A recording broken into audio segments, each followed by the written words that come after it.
هو غا عصري الحامض على شاي ليبتون وغتشوفي واحد النتيجه اللي ما يمكنش. هاد الوصفه هذه ما عمرت شي واحد لاحها، بغيتكم تتابعوها حتى النهايه وغادي ترحموا لي الوالدين. انا متاكد هاد الوصفه راه رائعه. غادي نحتاجوا لاول حاجه لواحد الكاسرونه او لا اناء كيف ما بغى يكون، كنضيفوا فيه واحد الربطه ديال النعناع او لا على حساب يعني القدر اللي عندنا.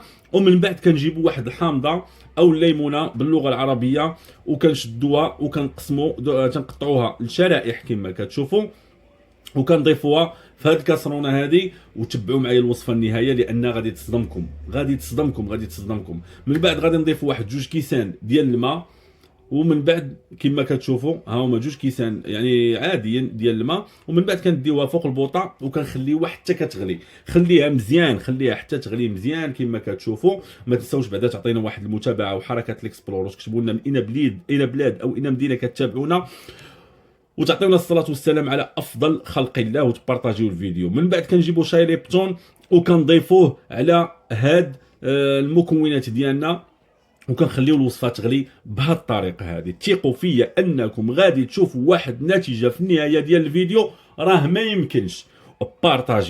بارطاجيو وديروا متابعه راه غادي تستافدوا بزاف. من بعد كنشدوا دوك المكونات ديالنا وكنصفيوهم بهذه الطريقه هذه. كنحصلوا على هذا المحلول هذا. كنضيفوا كذلك النشا، 2 معالق ديال النشا غادي نضيفوهم وغادي نقوموا بالتحريك وغادي نعاودوا نرجعوه للبوطه. ضروري ترجعيه للبوطه وغادي تخليه حتى يغلي واحد شويه باش كنحصلوا على داك القوام الكريمي تيولي لنا بحال هكا كما بحال الجيلاتين كما كتشوفوا. كان بالنسبه للطريقه ديال الاستعماليه ديال هذه الوصفه هذه هي انك تشديها وكتطبقيها على البشره ديالك. اي بلاصه عندك فيها التجاعيد، اي بلاصه عندك فيها الكحوليه، راه اونتي طاش صراحه خطيره. كتطبقيها وكتخليها لمده ديال 4 ساعه ومن بعد كتغسلي وجهك. نسيت ما نقول لكم انكم قبل ما تستعملوها ضروري تكونوا غسلتوا وجهكم بشي صابونه طبيعيه.